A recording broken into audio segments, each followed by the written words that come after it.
All right, we're live here. Let me get my phones over here set up. Um, Gonna get it set up here for a second. Uh, uh, it's all right. All right. How's it going, everybody? You got your host here, Warrior Mindset Motivation, Eric Castillo. I'm here. I got another friend of mine.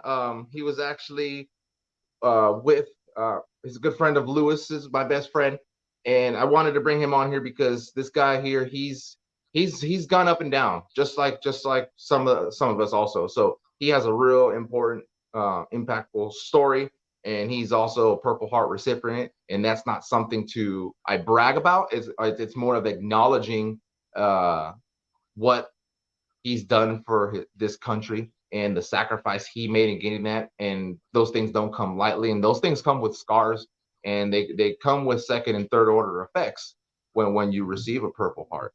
His name's Derrick Pinckney. He has his own fitness entrepreneurship business he's getting going, and like I told him here not too long ago, I wore the short sleeve shirt to try to represent his, show support for his business, to try to fit the bill there. Not buff like him. I don't lift 3, 4, 500 pounds, but still, it's still I do my best, with my injuries. So go ahead, Derrick, give these guys a little background about you and everything, and let these people know who you are. Oh yeah. Like Eric said, my name is Derrick Pinckney. Married, 3 daughters, 2 grandkids, and 2 godkids. So I'm blessed. Combat veteran, Purple Heart recipient. I struggle with PTSD, and I have a traumatic brain injury. I'm the owner of Warrior Genetics Lab and the creator slash, I guess, operator of Warrior Strength Project, um, which is like a fitness type environment for veterans and first responders, like a fellowship type area. Um, uh, that's pretty much all I can say, real quick and proper. Right. Straight to the So point. like I'm an everyday person. yeah, so I know what we did some time together. How long did you serve in the army, and what went on during that time? Say it again. You were breaking up. Oh, how long did you serve in the army for? But I did. I started in the National Guard in '91, and I went active in '99. Total was 15 years when I got out after I got my injury. They did, one of those total years in service and everything. And so I came up with 15 years. Um, got out as a E6 staff sergeant, which a rank I love because that's a rank to where you actually you have control of the unit. You're there on the ground training and everything. You know how I was with my section I had Hmm. I and remember, everything. yeah. Yeah. It's like there's like a difference from when you go from staff sergeant to sergeant first class, and I saw it when I got sergeant first class. It's like you're involved, but you're not as involved anymore because you're involved for more versus just your small group. So like Yeah, it's a exactly. Yeah. yeah, staff sergeant is like that sweet spot where you have that direct impact, with a Yeah. specific squad. Um, Yeah, and and I I know love that. that's always a passion is when you see people, or even yourself, when you get to see some soldier that you get brand new, doesn't know anything, and then you can actually mold them and transform them into something so badass. Like Yeah. I think that's just incredible, and it's all because of you. So, and then Yeah. really, if you think about it, like if that soldier is slacking or failing, it's because you're failing them. You're failing that Yeah. soldier because you're not teaching them, you're not showing them. Yeah. And because Oh I yeah. always believe there's no. Go ahead.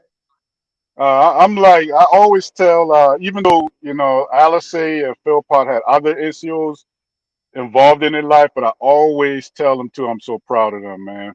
You know, Alice, got his own unit. Uh, Philpott retired, E7 promotable. He was E7, but he was also promotable. And I'm like, being that I was a part of some of their military careers, even their personal life, I'm like real proud of them, man. Right. That's awesome. And I know Lewis, he's doing good things. He's getting ready to retire also. He got his diamond, which is Yep. pretty good. I know, which is hard for your guys' job to get one of those. Yeah. So I was super proud of him for that one. Um, so when you were in, how many deployments did you do? Was it just the one, or was there more? No, I actually had three. The first one was actually a peacekeeping mission. It was S-47. That was in Bosnia during that time when they had a genocide going on. The second one was Afghanistan with 3321. Now that was pretty wild.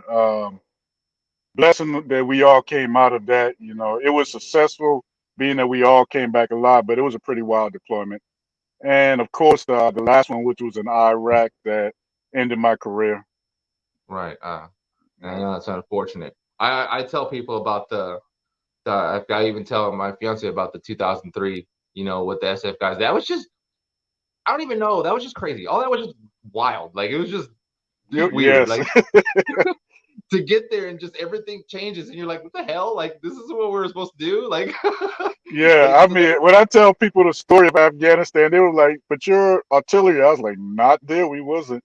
hell I was like, "The no. stuff you see in movies, that's what we actually did." And they couldn't Yeah. believe Like, it. Yeah. I don't know if you remember Keo Cham. Yeah. uh he actually had a picture. I found it. I don't know if it was on Facebook or one of my things, where when we were in our PRT in Kandahar, there's a mud wall on the right. There's a blood stain on the wall, dried, that one of the Yeah. SF guys did. And I remember witnessing that, and I was like, oh my. And then, like, a month later, it's still there. And I was like, dude, the stain is still there. Like, what is happening? Like, like, it didn't rain forever. Why is it still on the wall? Like, Yeah. so it's like, Yeah. but it's like I tell people though, like, as crazy as it was, I learned how to be a soldier. That Same here. seventh group, they taught us a lot. Yeah. Like, they showed us so much that, like, I Yeah. attribute, like, all my other deployments and training on how I acted in conduct was because of them. Yeah. They, It sure was. Yeah. It was a very yeah, successful deployment. It was just it turned out it was when I mean wild, I mean that in a like a positive way. Like it was like the movies, but it was real. We hmm actually did. We was way out our MOS. We was yeah, mainly like the controllers of Kandahar City. Like yeah, whatever and that was happens in like, Kandahar. Yeah. yeah, whatever, we ran it. And it's like, and for those who are listening or watching that don't really understand, think of your current job right now. Say you're an electrician, right? You've done electricity work for, let's say, 10 years. And then someone pulls you and says, hey, you're gonna go be a plumber or an architect. You're gonna be like, wait, I don't do that. Well, tough. That's what you're doing. And Yeah. you have to figure it out. Right? Yeah. That's exactly what it is. Um, and that's what happened with us. Yeah. But it was great because, like, that's why they say, like, the artillery is the jack of all trades. Like, and the little saying that I kind of adopted and took later with me is like, I can learn your job in 2 weeks, but it'll take you 2 months to learn mine. You Yeah. know, Yeah. Yeah. so, and that's what I Yeah. always say, and I kind of tote that when I run into my infantry buddies, and I was like, dude, I already did your job. Go away. Like, Yeah. so Yeah. then now, the Iraq one, I know you had some stuff there, and I know that ended your career. So if you're comfortable, kind of what went down during that time, uh, if you want to share some of those events here with the audience Oh who's yeah, watching. I have no problem talking about it. And to the audience, um, if you ever see any of my posts, you know that I don't have no problem telling anybody none of my issues, my struggles. It's because that's the only way we can get it out. I call it demons, and you got to actually come decide with your demons, live with it, and just go with it. So I never have a problem talking about it, but it actually started, man. And I'm gonna make it short, but I have to say the beginning because you're gonna understand this. Uh, it started September 11th. It Mm, was September 11th, 2006, and the reason why I say it started that is because we went into a high secure mode because September 11th. Mhm. And of course, the NCOs is going to, we're going to put our point in. Hey, these guys not going to do nothing. I mean, September 11th, we're going over 5 years, 4 years. Trust me, they know our you know, security is high. So we still did, man. We shut down Baghdad. Nobody could move, this and that. And we opened it back up on, I think it was the midnight of the 12th. By that time, every checkpoint had so much traffic backed up because of what was going on. And that's when everything started. A lot of dump trucks came in, dump trucks started Mhm. disappearing. Um, I mean, it was just wild. And on the 14th, the crazy thing is, man, is I was off shift, so I was sleeping, and I Yeah. heard one of my peers, his name is Sergeant Dunbar, said that I never saw that truck before. So I jumped up out of my sleep and I looked. I said, "Oh, that's Sergeant Dunbar. He got it." Boom, went back to sleep. And I mean, like a split second, it sounded like when somebody, just imagine, to the listeners, if you put a shotgun with a slug up against a door and pull the trigger, that solid thump is what I heard, and that's what it sounded like. It sounded like a shotgun, like it was right by my ears and was solid against something. And when I opened up my eyes, that's when I saw the flames, and then I got knocked out. And real quick, I came back, and then I got hit in the face. I got knocked out again. Mhm. So, and by that time, the roof caved in. It was real. It was a whole bunch of stuff, but the roof caved in. Another one of my peers was yelling, and I saw him. I got up, and when I got up, the roof was literally around my legs, man. It was weird. It was a pure blessing, man. The roof was around my legs, and it landed on the side, so I had to climb out of my bed and climb up. And the scene was just, it was crazy because it was like bodies all over the floor. Bodies Mhm. was everywhere stretched out. And mentally, I was like, okay, I can't get my weapon because my weapon under the rummage. The NCO that got me up, he doesn't have a weapon in his hand. So I'm like, literally, I was in gave up mode. I was done because I didn't know what was going on. I was done. I was sleeping. This happened. And I got up, and when I went outside, I saw a lot of people. The Bradleys and Humvees was burning, and I was looking for Alizé, but I couldn't find them. So I was like, the worst, the Yeah. worst. So I went and I sat somewhere, and Alizé came there, and the first thing he said, man, and I couldn't believe it. He was like, "Man, I had your laptop, and it got destroyed. I was watching a movie," and I was like, "Bro, are you serious?"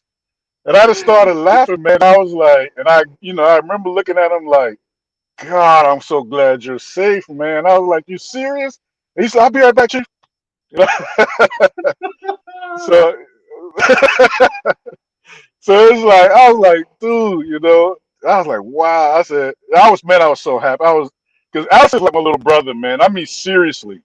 seriously, like, I mean, like, my kids called him Uncle Alizé. Him and Philpott was Uncle Alizé or Uncle Philpott. So, from that point, it wasn't over. I got up to go do my NCO duties. Because I don't know I don't know that I'm injured, so I just got to Right. go do my NCO duties. And um, one of the NCOs, I was like, "Hey, what you need me to do?" And he looked at me in the face, and he was like, "Just sit right here by this weapon." And I'm like, "Dude, you know who you're talking to?" I mean, you gotta ask, dude. The way we trained in 3-3-2-1. You remember how I trained my section? That's how Yeah. we trained there. How we was in Oh. Afghanistan. So I was like, "Are you for real?" I said, "Okay then." And I was like, and I just started, all the ammo in the Bradley started going off. So I was like, okay, we getting attacked back there. So when I went, the medic grabbed me and sat me down, and I'm like, "What is going on?" And he looked at me in my face, and he popped my eye open, and he was like, "You see this?" And I just saw a dot. I said, "I just a dot." I said, "But I'm good."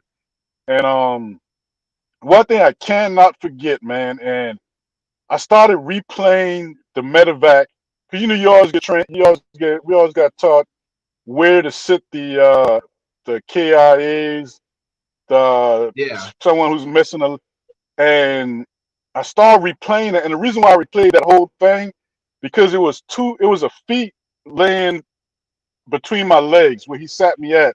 And when I looked up, it was one of the young soldiers, PFC. But Mm, he was dead.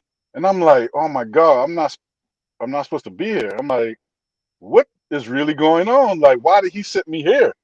Because yeah. I thought it was an out of body, moment. And then I looked to the side, another one of the soldiers they were trying to bring back to life, but I still did not know what was going on, until they medevaced us to Baghdad. And that's when they said everything that happened. Just like Alice probably said, it was a dump truck with the minimum of 250 pounds of C4. Had like rocks and everything in the back. The truck was disintegrated. I mean, it was nothing there, you know.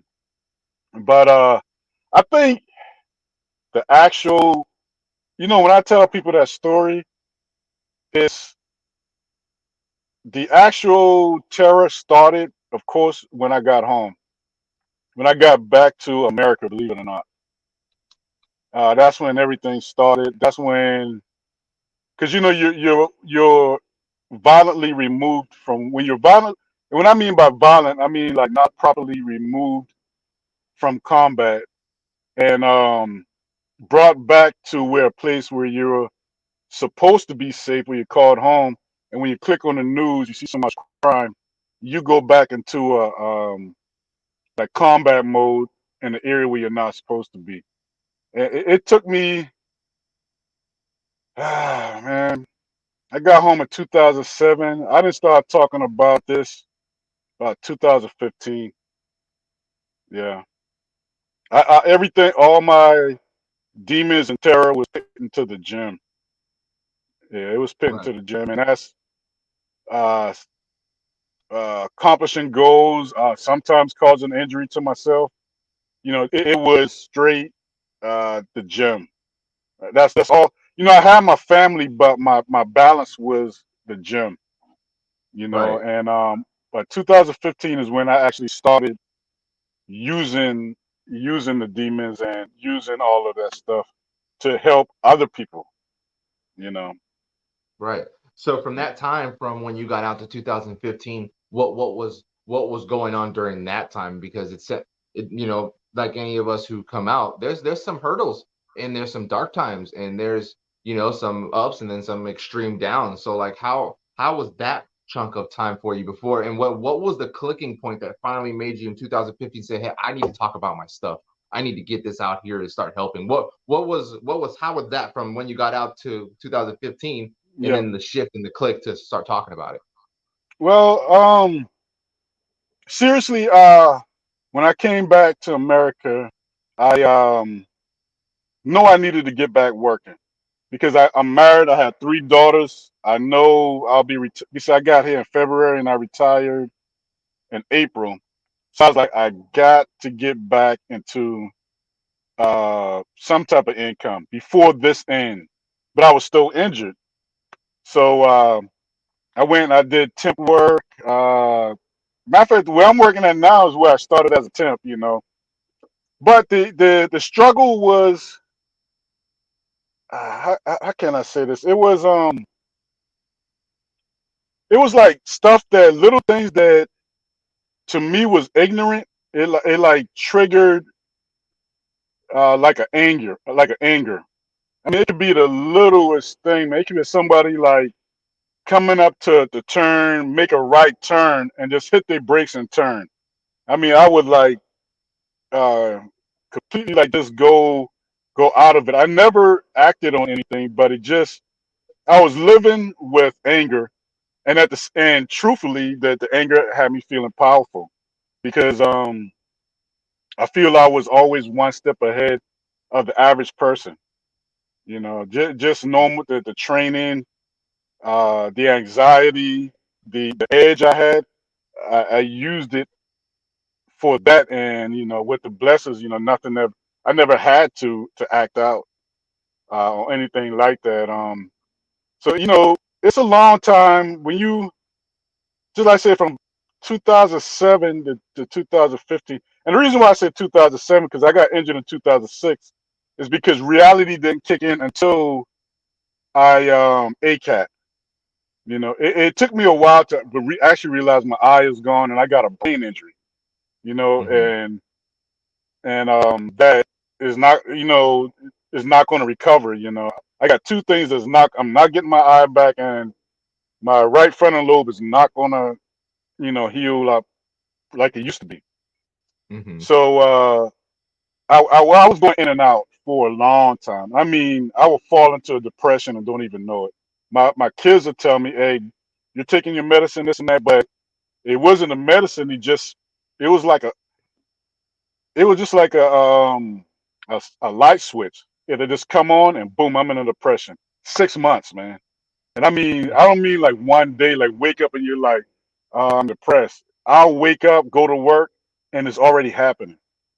And I mean, minimum probably 2 months, max 6 months, until like my wife or kids will say something like, "You're mean" or this and that, and then I snap out of it and try to figure out what's going on. That all the way up to 2015. Right. And Um, it's and that's the thing too. It's like being in that zone, you don't even know you're in that zone. no, And then when no, I someone don't. tries to and when someone tries to point it out, you're like, no, no, I'm not. Shut up. Like, no, I'm not even in that Yeah, zone. What's wrong with you? And then you get defensive, you know. yeah, So and then and it that's what I takes a used to do lot. with my kids. Yeah, yeah. Well, I didn't get like I got defensive, but not like aggressive defensive. That's my Mhm. family. I'm like, no, Yeah. I'm not. I'm just being normal. And then I catch myself like at work, just like boiled, for no reason, and I'll put myself 2 steps ahead of whatever scenario is going on. It could be something just fun, man. I'll put myself in a bad scenario, but 2 steps ahead. Like, what if that happened? So now I'm 2 steps ahead, and, I do and that I too. was I So wasn't having you're not fun. the only one. I do Oh that yeah, still. Oh yeah, yeah, I do that still. Like even something as simple as like grabbing my phone and going to the couch. Okay, well, if I do this and if I fall, I can roll this way. I can, I come up with stuff yeah, just to be exactly. simple as that. Yeah, yeah, So, yeah. That's exactly right. But that's exactly what it is. But it'll be like people will be around. I'll be in Walmart and I'm like, okay, if that dude there, and I mean, I'm like, it was bad. But yeah, that's how it was from 2007 to 2015. Now, uh, it never got better because I still do that. But I just got control and I started living with it. And what I mean living it is understanding that it's there. Like if someone tell me, "Hey, you're on edge," okay, then let me figure out what got me there. Like that. So I'm still living with it. I'm actually surviving. I'm not a survivor. And but in 2015, I was telling my wife, man, I need to start my own business so I can leave for my kids. And she said, why don't you just put your name on something? You know, and I was like, yeah, I'm not to do that. And then the next day I just started searching it, creating Warrior Genetics Lab. I got with Alice and all the other guys who was in the explosion. And the big change was when my uncle Rock came back into he was always in my life, but now this is like an everyday thing. He was like in my face every day. And he was like, hey man, um, I want to work out with you. Let me show you some stuff. He was like, you're big now, but I could turn you into a monster. So we just start, and and while you're with your uncle, someone you love, they start mentoring you about life and everything. And he yeah. was the one that got me into the understanding the PTSD thing, because that's what he was doing. He would be up all night taking calls from people just to talk to them. He wasn't certified or anything. He was just a good person that could listen. He would Hmm. listen and stuff from the stuff he'd been through. So and I think that's why I got back in touch with Alice, and that's when they were doing the 22 push-ups. Was it 22 push-ups a day? Yeah. about 2015. I think it's 22 push-ups, 22 a day for the 22 veterans, something like that. Yeah. And I started doing that, and then that's when it clicked back that I need to get back doing things like that, like the leadership training type stuff. Put, positively put myself back into the military role, but involving veterans. And that's what I did from there. I actually created before my business even got all the way out there. I did a thing called Pitch for Rehab, and what I did, it was a strongman event, and all the funds went to sending a soldier, active or veteran, to the hyperbaric chamber. And I did that for Oh. 3 years. Yeah, because hyperbaric. Well, matter of fact, I'll go back a little bit more. Well, my uncle passed away in August that same year, 2016. So now everything is back happening again. Someone I love passed away, and I saw him every day. And I mean, I was Mhm. taking him to his appointments, and I was at a powerlifting meet, and one of the massage therapists there was like, "Hey, come by my shop." So I went by there, and they had this chamber, man. It looked like a casket, but it was glass. And the lady said, "Man, they showed me your video. You do powerlifting. I think we can get you inside that." And it was the hyperbaric chamber, and they put me into the program. Mission 22 paid for it, and then that's when they found out, okay, this guy got PTSD. He had traumatic brain injury. This is going to work on his behalf, not just because he is a powerlifter, but now we can see what this machine really do. And it was for 40 days. It's called a dive. It's just like deep sea diving. And I went through positive therapy. And what I mean by that is when I went to speak to a social worker, nothing about the war ever came up. It was always about my grandson and my business and my family. So it kept me positive. And when it was over, I felt new. So I said, I need to give this back. I need to tell people about this. I need to send someone here to feel what I feel. And that's what Push for Rehab was created to do. I did that for 3 years, and then I stopped it for some other reasons, and then I started the Warrior Strength Project, is what I'm doing now. And what that is about is just a minimum of 2 hours, probably the max 3 hours, once every other month. Get together with some first responders, veterans, nurses, whoever, and I show them what I do as a strongman and as a powerlifter, and I teach it to them. And the goal is that someone get fitness, get that trigger to get that fitness back in their life. Because fitness is a big thing when it comes to depression, PTSD. No matter what, you put some fitness in your life, it will change you. And now Yeah. I'm going. We're going to our second, how would you call it, like event, Warrior Strength Project. The first one was successful. I only had like probably 10 people there, but three out of the 10, 3 people said that they benefited from it and they're coming back. So that was a success. As long as you touch one, it eventually will carry out. Right. And as long as everything starts somewhere, like every Yeah, every organization program like Mission 22, who I had come on the show a couple weeks ago, uh, it all starts somewhere. Everything starts somewhere and it's just an idea and a dream, and it's just you just have to push it. And the only way it's going to be successful is if you push it. You have to push the dream yeah, because then if someone else makes that dream happen, your whole idea and concept but has a different name. No fault to them or ill intention toward them. They just pursued that goal that you wanted. So now you have to yeah, work that exactly. much harder to make it different. Yeah, yep, So it's like and that's kind of what I'm doing right now. Is like I never really saw myself as an entrepreneur until I got with Rachel, and she was an entrepreneur. She has like 3 businesses. So like I was like, dang, I was like, well, I want to do that too. So I've started learning entrepreneurship, and then that's the line I'm about to start taking, and I'm yeah, transitioning that way to start doing that because and what helped me realize with that and entrepreneurship was when COVID happened because I work at Intel here in Oregon, the computer company, Okay. When COVID happened, they sent all the engineers home. All the engineers got to go home, saying that they were not essential and that I was essential. And I was like, okay, so if I'm essential, like, but they're doing the same thing I'm doing and I have health conditions, why can't I go home? Why can't I work from home? Yeah. Oh, because Yeah. and then I got all this like laundry list of reasons, and then they tried to do it and gave me a computer that didn't work and things like that, and it was just a mess. And it's like now they got good systems in place at my work now, but it's like that's what opened my eyes to be like, okay, so even like right now, and no, the CEO, no fault to him, he didn't start the company, he's just CEO now, but it's like he's there. This fool don't even go into work probably. Like he's Yeah. probably at his house sending emails just like these damn engineers, you know? And Yeah. it's like, I know. I was like, I don't want to be someone's employee no more. I want to be my own boss.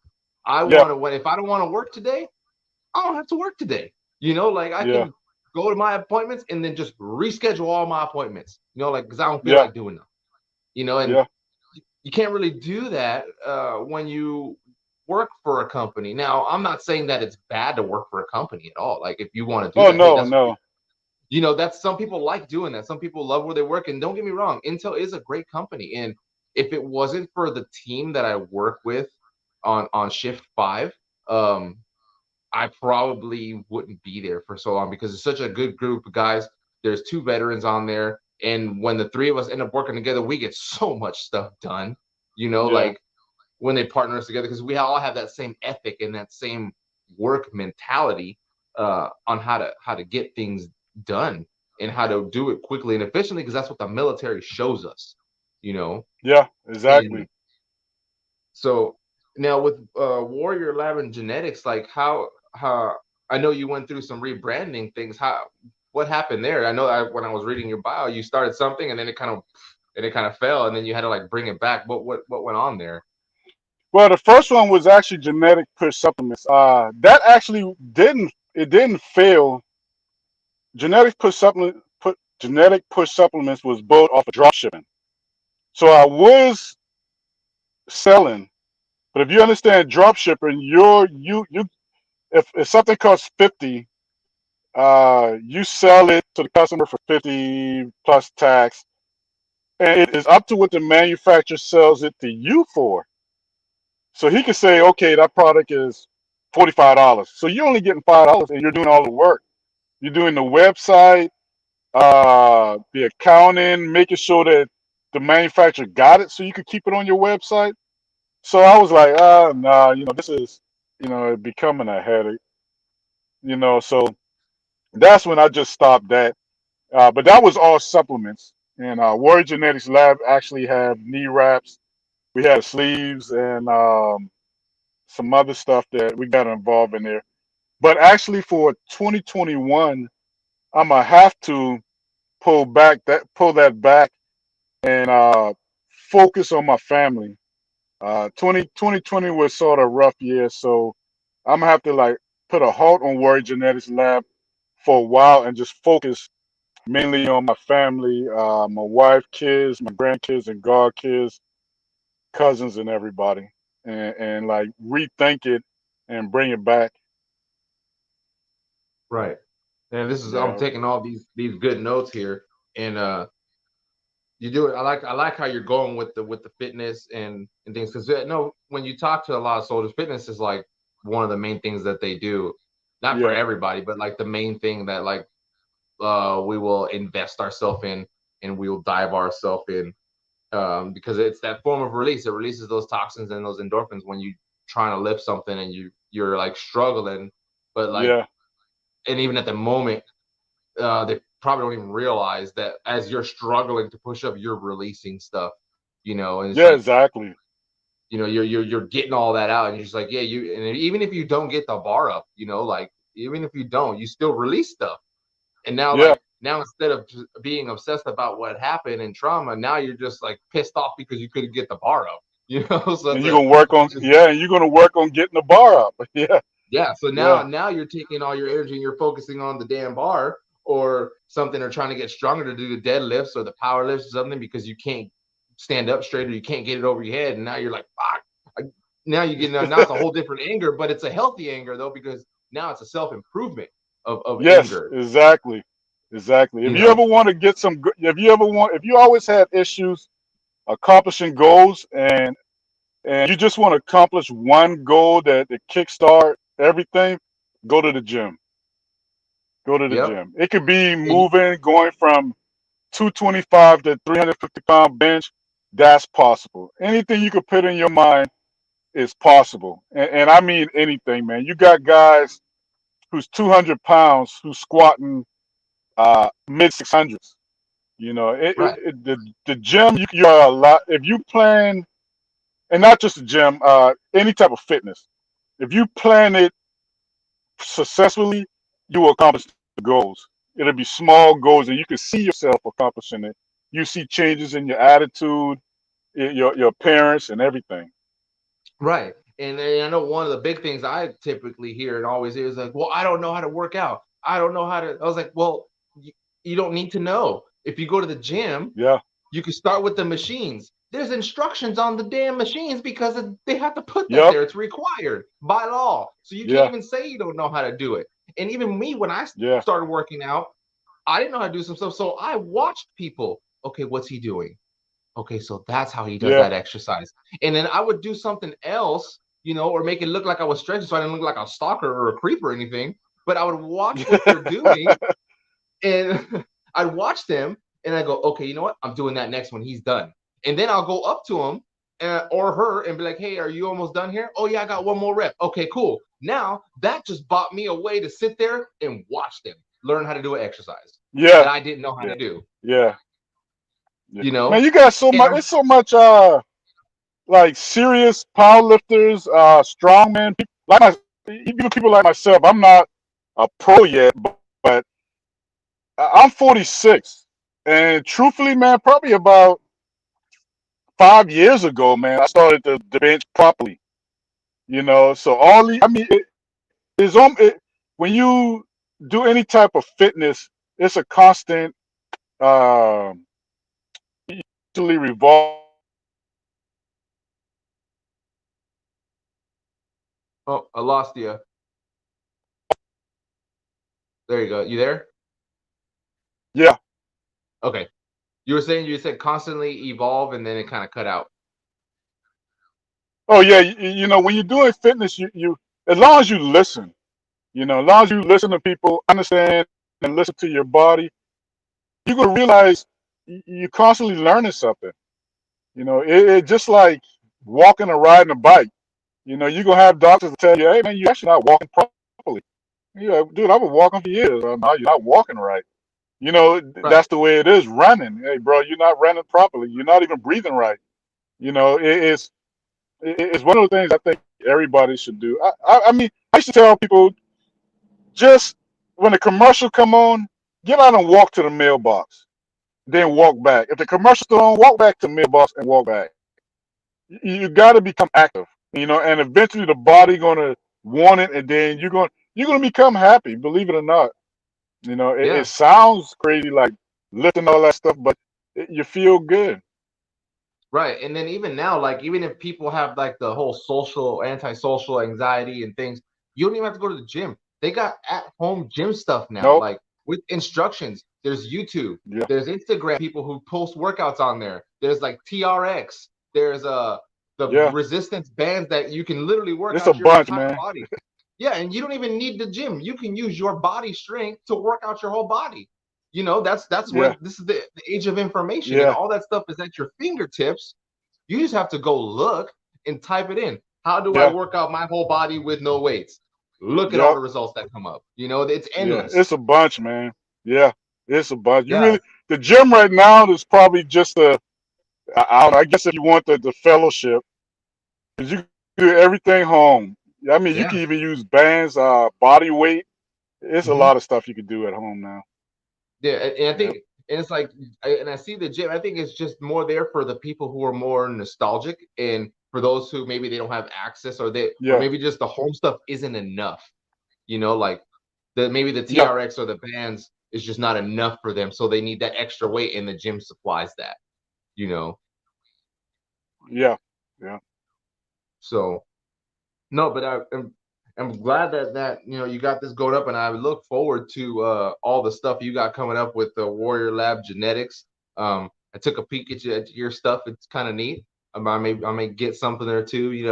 I mean, I'm not Uh, no fitness guy, but I stay trim. I still am trimmed. I'm under 200 pounds still, and I'm 38 years old, so I'm doing something right. Like I have a decent figure. oh You know, yeah. so it's like my figure ain't too bad. I got the little belly dad bod, but that's good because I have to do insulin shots, and I don't want to be injecting into muscle, so I need a little bit of fat right there. So don't hold it against me, okay? Yeah. So but as we start to wrap this one up here, I know I always like to leave a closing statement from the guest speaker who comes on my show for veterans. Like if there's a message that if they don't get anything from this, like if they just didn't get nothing and for some weird reason they go to just the end of this, what do you want to tell them? They have to worry up. You have to be responsible for you. Um, any way you put it, if you're a veteran, if you're a first responder, you chose to be in the environment you're in. For us veterans, we signed up to go in the military knowing it could be war. First responders are the same. You sign up to be the police officer or this and that. So when you get to these points where there's PTSD involved, the night terrors and the anger, you can't expect America to save you or bring you out. You have to warrior up and bring yourself out. Um, accept responsibility. That's all. That's all I can really say. Warrior up. Don't quit being a victim. Right. And that's awesome. And it's funny that you say warrior up because that's what my fiance says all the time. She's Native American and they're a huge believer in that warrior up. So like when you say that, it's just Yeah, like, okay, so he knows all right, warrior up. He knows what it is. I mean, yeah, the trans definition may be different for you and her, but still the fact that statement alone still holds a lot of weight and it carries a lot of value, you know. oh yeah, Like it's that when you join, like how you said, we knew, like it's different now, I'm sure, but like when we signed up, we knew what we were doing. You know that when you sign up, there is a potential you will go and fight and not come back. That's there. That's a given, you know. yeah, And yeah, I think yeah, now, like I don't think that's being translated clearly to this new generation of soldiers because I would tell that to mine. I know you told it to yours. Hey, this is you have to be ready yeah, to not come back. That's just the way it is. And yeah, but that comes with prices. It comes with prices. yeah, Like I said, nothing in life is free. So we learn how to fight, how to be how to kill, and how to eliminate threats. But the price for that is what we deal with mentally, emotionally, spiritually, even yeah, physically. And now and yeah. since there it's on us to recover ourselves. And it's important to have a good support It network is. to do that because if Yeah, you're by yourself, it's that much harder to do. I mean, it's possible, but it's harder yeah. and you have to reach out for help, you know? Oh, trust I me, it's mean, harder. 'Cause That's what I was putting myself through from 2007 to 2015 because I was alone in that zone. I was alone in that zone. Even if I talk to my wife, that's something that she would never understand. Like it'd be hard for her to say something that could bring me back out of it. And another thing I want to say to the audience is what I mean about being a victim. Don't take it wrong, because what I mean is don't expect people to bring you out. If you go to a therapist, don't just allow the therapist to bring you out of your zone or your demons. You have to do it. It's never over. If you don't say nothing, they don't know. You can't just walk around, tell your story, and think that people is going to help you. You still have to. 'Cause those people still right, got lives. And one of the main things you have to do is if you're in the middle of a group of people and all of y'all telling the same story, and all of y'all believe to be victims, you need to get out of that group and get into a group of people who surviving. The people who like are doing something for themselves. The people who like, oh, this is what you need to do. Hey man, let's go to this place. If you get in the VA, this will do that. You got to get out of that group that keeps you in a negative place. You got to get to. You got to hang with people. Create a group or become part of a group of the people you want to be, of the life you want to be involved in. You know what I mean? If I want to be a millionaire and my goal is I have to be a millionaire, I can't be with the people who are making a couple of thousand who wants to be a millionaire. I got to be with the people who are at least making or can show half of a million on their way up. You know what I mean? And that's what happens Yeah. with PTSD and the stuff we go through. Yeah, no, totally. And just to go on with the victim thing, it's like, and don't be the person that uses your traumas to get attention, because there's a difference, Exactly. when you're sharing your Yeah. story, but when you share your story to get attention. Now, like people, Yes. it'll bring a different light to you. It'll be like, oh, he's just gonna say his story again, like, and oh, that's this guy, Yeah. he's just gonna, there's a difference. You share your story as a form of healing, Yeah. but don't seek the attention because of your story. Use your story to help yourself and help Yeah. others. And yeah, Exactly. Exactly. I agree. Yeah. because that Just does like what happen. you're doing, man. When I saw this, I was like, that's awesome, man. I personally think all veterans can give back to the next veteran. That's why I give what I'm good at, fitness, and I give that back and hopefully help other veterans. You got some veterans that like what you're doing with the podcast, and you're giving back. So even the someone who just got out, because they got tired of the military, never saw war, they can still give back. All of us need to give back to each other. We need to create our Mhm. community. I mean, that's the Right. only way we're going to survive. We got to create our own community. Right, and I know that some of those people who did their time and got out and didn't deploy, their role was just as important. And Exactly. sometimes, even guys I know and girls in different branches, when I tell them just because you didn't deploy doesn't mean your role wasn't important, they look at me like, "What do you mean I didn't do anything?" I go, "No, but you did." I go, "You being in the rear in garrison allowed me to do my job forward deployed.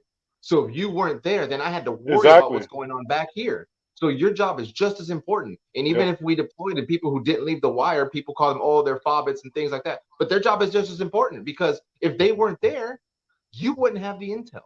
You wouldn't have the Yeah. knowledge. Exactly. You wouldn't have it. You wouldn't have the defect. You wouldn't have like the mail system that Hmm. comes in. You wouldn't have that stuff. So everybody's job is important. So like even if someone doesn't deploy or didn't Yes. see combat, good, because then that means now you can help me help other people. And it's just we Exactly. all just give back, Exactly. and that's just what it's about. So, Yep. Exactly. I agree. but as we start to wrap this up here, because I know Facebook likes to cut lives and things like that. So I just want to say thanks for you coming on here. I kind of like try to, I like meditate and use my intuition on who I need to come on. Not, I don't say anyone's better than the other, but it's just I go off of the value that's needed at the moment. Because every vet's got a story, and Yep. it's just, what do I need at this time, and what story do I need to share? And I think, and that's why I asked you, because during this critical time, I needed a fitness expert. I needed someone who was fitness, because fitness helps. You know what I mean? So it's like, if you look at the trends Yeah. on who I Oh have, yeah. they're targeted for specific things that are going on right now, because I'm trying to target specific areas that's going on with life. Yeah.